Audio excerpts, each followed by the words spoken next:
Well, hey y'all. Okay. Probably one of the very few times I've been a little nervous to press the live button. I made a commitment to myself that this year I was going to share a little bit more of my story than I probably have ever done. Mariah, hey, you're a big part of this story, so I'm glad you're here. Hey, Glenda.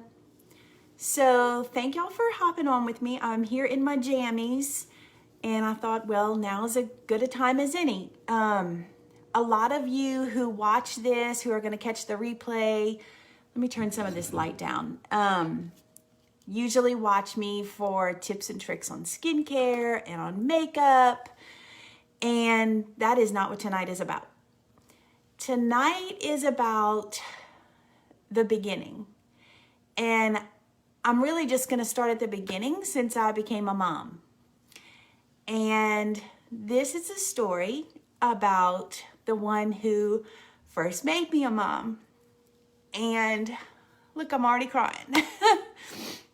But I think it's a story that a lot of people need to hear because there are a lot of kids out there with special needs. And that makes their families special families.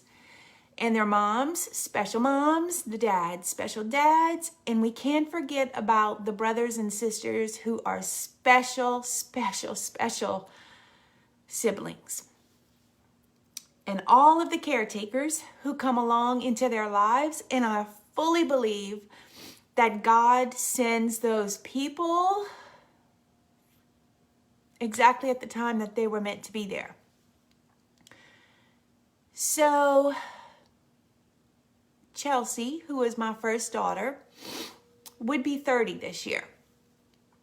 And she was given 6 months to live when she was born. We had really no issues with the pregnancy other than, y'all buckle in. Okay, y'all buckle in. I had hyperemesis, which means like I was nauseated for 16 weeks on IVs and all that, in order for me to keep anything down. But a lot of people have that, right? We were expecting a healthy baby. And when she was born, she quit breathing and she quit moving. They immediately whisked her away to the NICU. And she tried dying on us, but God had other plans. It was confirmed through a muscle biopsy. Let me back up. She was born here in Lafayette. When she was, I want to say maybe a week old, if that, we were airlifted to Ochsner's in New Orleans. A series of tests were done, and through a muscle biopsy, it was confirmed that she had muscular dystrophy. Have you ever prayed for them to find something wrong with your child so you would finally have a diagnosis? That's what we were doing. We found out what her diagnosis was, and a doctor literally sat my husband and I in a room and said, "You have one of Jerry's kids." How do you like that? And all I can tell you is God was in that room with us, because we were like, what do we have to do? Because although that baby couldn't do anything but move her eyes, I mean, her whole body was still. She communicated everything through her eyes with us. And we were determined to do whatever we had to do to bring her home. Y'all, we were 22 and 23 at the time. Talk about grow up fast. And I think all of this has just been stirring in my heart because my daughter Claire right now is 22 years old, just graduated from college and is about to go off and get her master's degree. Her whole life is ahead of her. And the thought of her having a child at this age, much less a child with severe special needs, would just blow me away. So I can't imagine what my mother went through at this age, you know? So anyway, long story short, I'm trying to give you the condensed version of this, right? But I hope that this video will be sprinkled all over so that other parents of special needs kids and the families that support them and the friends that support them and the nurses and all the other caregivers that come in to support these families will truly know how much they're appreciated. So we were like, fine, you just come out and tell us something like that. Well, now we want to know, what do we need to do? Because she's coming home with us.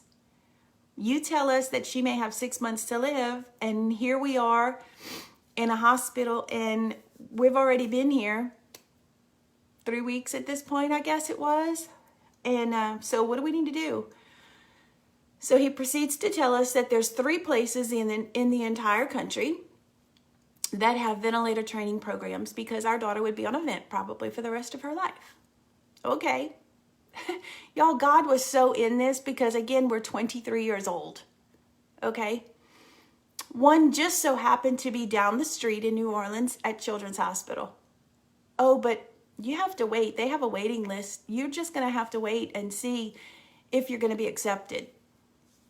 Okay. Put our name on the waiting list.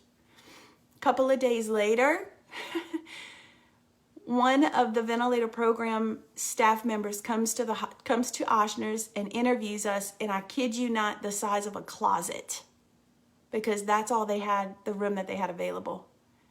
She interviewed us and said, I'll get back to you. So we figured we'd be waiting. Less than 24 hours pass, and we get a phone call that says, come to Children's Hospital. We want to interview you with the head of the ventilator program. This physician wants to meet you. Okay? This entire time, the only time that we would leave Chelsea at the hospital was to come home once a month to pay bills and check on our house. We stayed with her at the hospital day and night. The nurses would let us into the NICU after visiting hours were over because we would read to her the same book that we read to her when she was in my belly, and all her vitals would improve. And we would hold the feeding pump to feed her at night, and our vitals would improve. So we did what we could do because we felt helpless. We didn't even get to hold her till she was almost a week old. So anyway, we go to be interviewed to see if we could get accepted into this program. It was very intensive. And the program was going to teach us my ex-husband was 23. He turned 23 in July. Chelsea was born in August. And I would turn 23 while we were going through this training in September.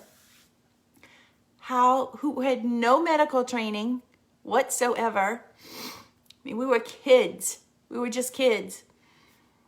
And they were going to teach us how to take care of an infant on a ventilator who had a trach and who now had a peg tube, a child who couldn't move, a child who couldn't breathe on her own at all, and that couldn't eat. They were going to teach us how to take care of this baby and take her home, who may have only had 6 months to live. They were going to teach us everything we needed to know. Okay. So we met with this doctor, and she told us exactly what would entail in our training. She didn't sugarcoat anything. She allowed us to go upstairs and meet one of the families that was actually going through the training at the time. And we were like, we're in. And she was like, okay, you start tomorrow. That was it. One of us drove the car from Ochsner's to Children's Hospital, and the other rode in the ambulance with Chelsea, and we started. Call it just being naive. Call it was God. It was God. We were there from, Chelsea was born August 8th, and the week before Halloween that year, we were home. We brought her home. We had an overnight trial.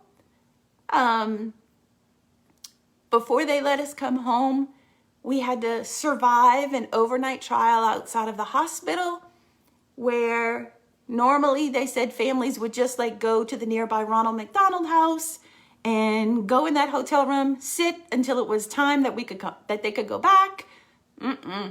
We went to the aquarium with her. We went to the zoo with her. We were like, we may never get to do anything with her, but she was going to live a life. And we brought her and we did those things and we had the best time.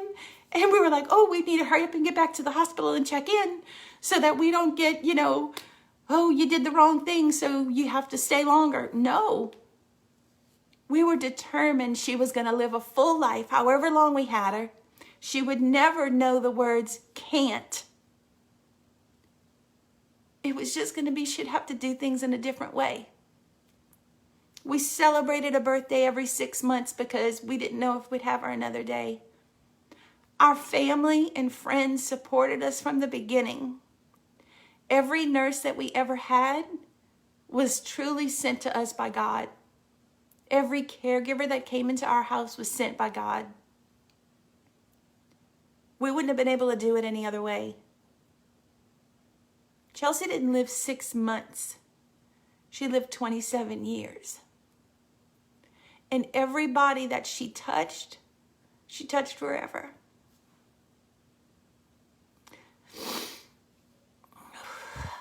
Her brother and sister are forever changed.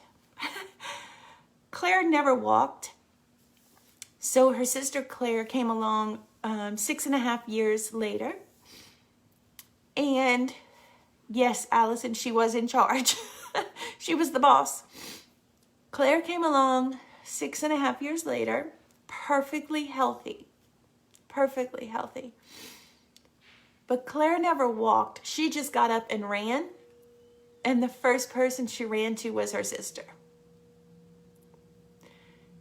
Claire's childhood was centered around Chelsea. That's just how our life was. And she learned how to suction Chelsea, her mouth.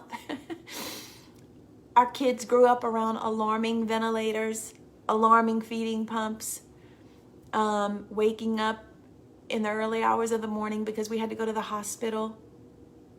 That was our life. Our house kind of ran like a fire station. Everybody was ready at any given moment. Get up and we have to go. We had to do whatever it was that we had to do. It was all about keeping Chelsea alive. And our whole family knew it. All of our extended family knew it. We couldn't go to family reunions. It depended on the weather. We couldn't take any chance on her getting sick. Let's talk a little bit about the school system. We were blessed to live in Lafayette Parish, where they were accepting of her. I know it's not that way across the country.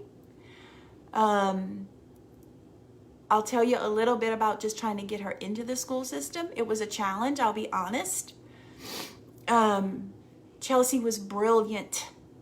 Brilliant. We read to her every night since before she was born.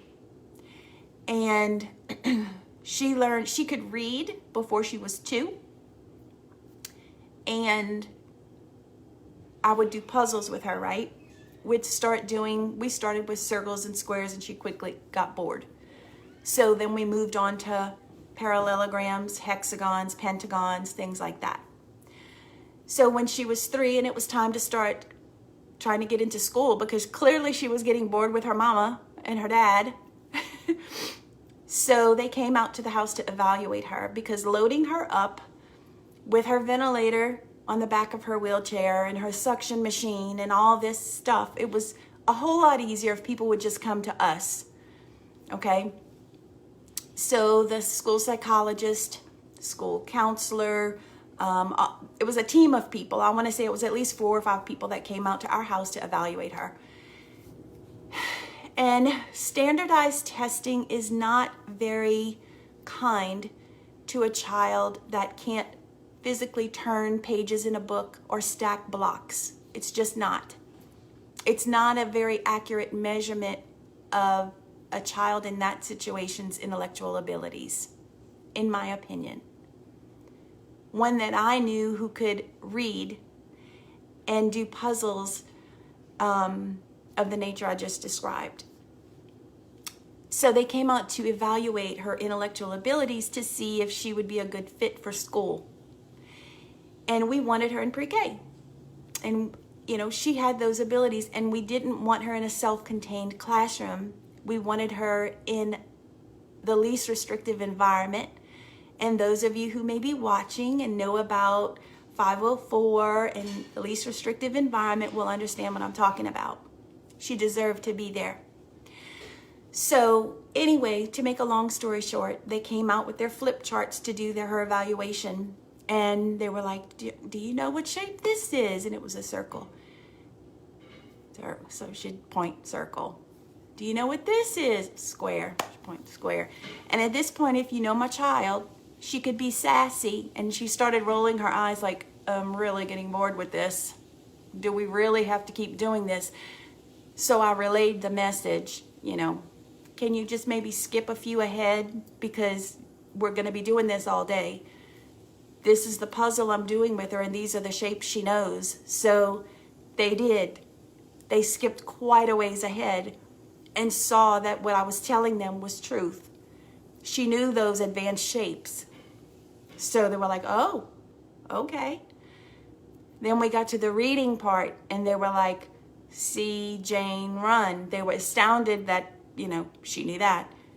But I'm like, you have to understand, we're reading books at a, you know, first grade level, some second grade level. And they were like, oh, you know, it's just because, you know, it's maybe memorization. But Mom, that's great.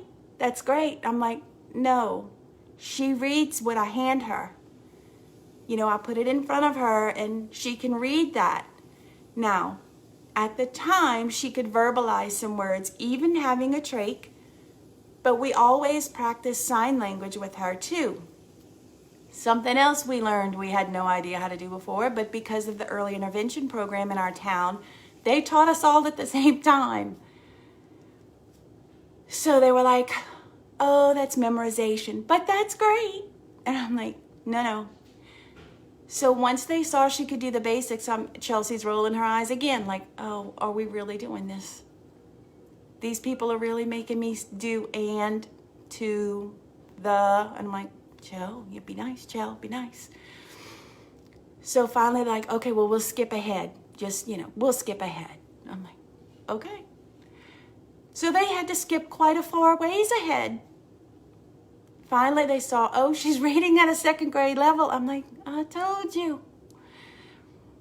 But this was her life. This was not just that evaluation. This was her life. She always had to prove herself. And in the background, we were like, yes.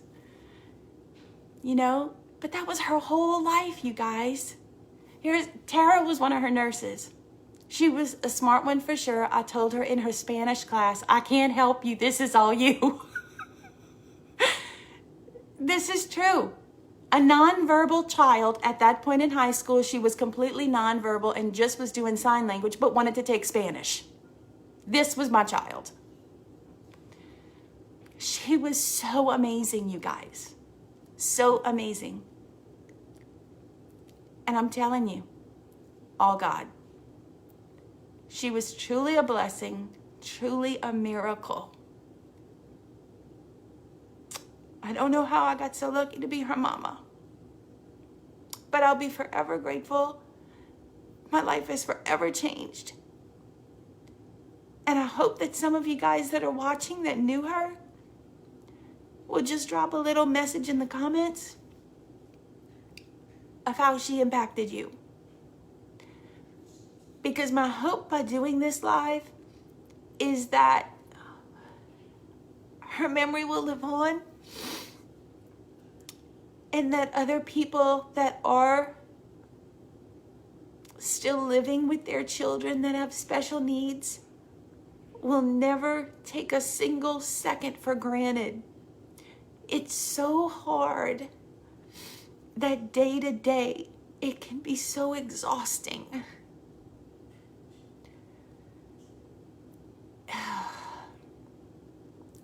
Your other kids tend to get lost in the shuffle sometimes. It's not intentional.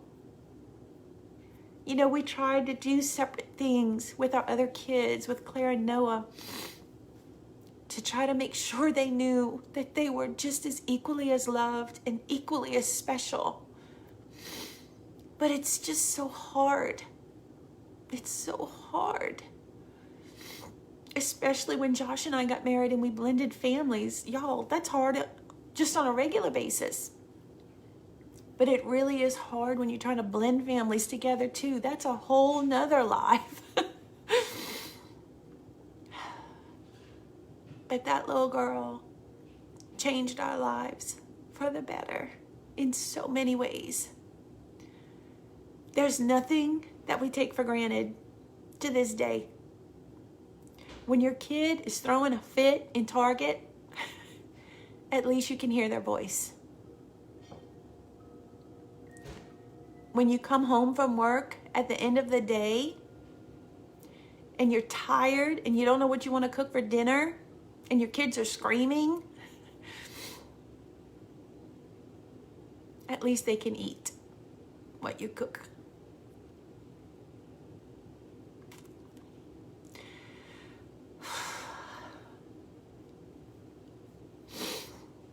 She made a huge impact on me. Your daughter came with me a few times and loved doing Sign with Chelsea. You still talk about it.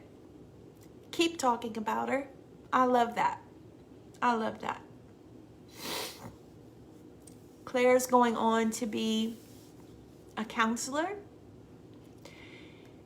And you know, she had to do a lot of things for her sister. Sometimes it would break my heart, some of the things she had to do for her sister.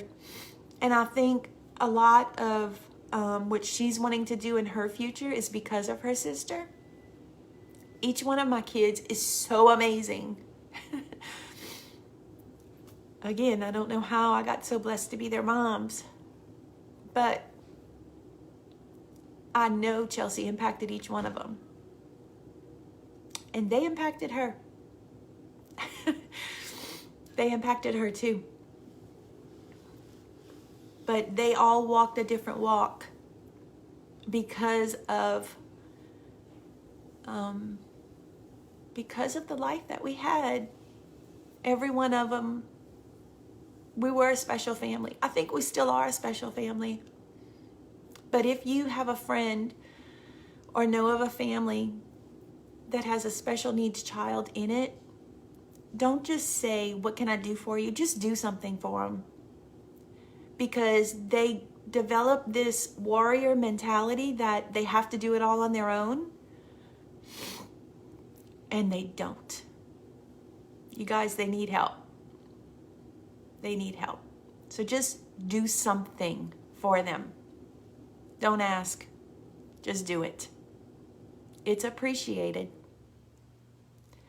They have a lot on their plate. So just do something for them.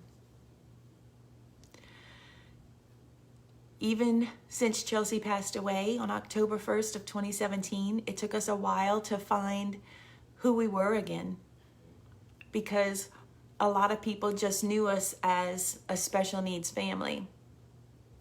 And after she passed away, we were like, are we even special anymore? Because our whole life, kind of revolved around her. And now I know it's taken me a while. We are still a special family because she's still a part of us, even though she's not here. She'll always be a part of us. And I just wanted to come on and share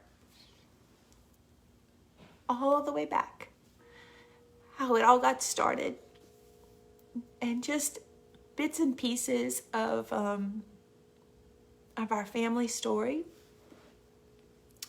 Because like I said, y'all always see me coming on here and sharing skincare and makeup, but that's what kind of got me through right before we lost her, and since we've lost her. And let's see, Mariah. Chelsea's still with me today. I miss her and her talks.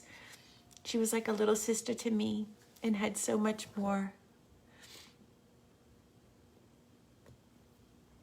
wisdom to share. My favorite moments were laying in bed with her talking or watching TV.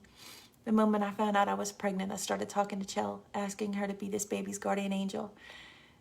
She'll be remembered and always in my heart. I could go on and on about her. And Mariah, you have some stories that Mama wasn't supposed to know. Chelsea, everybody always treated Chelsea like nothing was wrong. And I'm thankful for that because she was able to experience real life stuff. We never ever told Chelsea she couldn't do anything. And I'm so thankful for that. There was never can't in our house. I didn't think this was going to be a story making me cry. I miss you. I'll have to catch the replay. Did she ever talk? She told me she did to around 10. Chelsea was able to talk till she was 12. We have video of her singing karaoke. She did. When she was 12, she had severe hypernatremia, which her vocal cords weren't paralyzed, but for some reason after that, she wasn't able to speak. She vocalized a little bit after that. You know, she was able to make her needs known. She would, you know, she could holler a little bit, but after that, she lost her voice. So all those years of practicing sign language paid off. We were still able to sign with her. So we were very blessed with that. Like I said, we never took anything for granted. So always counted our blessings that we were able to communicate with her after that. Yeah, we still have those videos. So, all right, I'm going to go ahead and shut this down. But please continue, if you're catching the replay, or for those of you who are watching now, please continue to share your stories. That means so much to us. And I encourage you, if you know any other special families, reach out to them. Support means everything. And don't forget the siblings. Don't forget the siblings, because they go through it every day and they just go along with the flow. If you want to watch a good movie, watch My Sister's Keeper, because that was our family. We all went to see it together, Chelsea included. That was our family. I haven't been able to watch it since we all saw it before she passed. I have not watched it since. I cannot read the book. I don't know if I'll be able to watch it again, but I'll tell you, if you want a window into our family, that was pretty much our family. So I hope you guys have a great night. Thank you for spending story time with me. There's more stories to come. I have lots of them. But have a great night.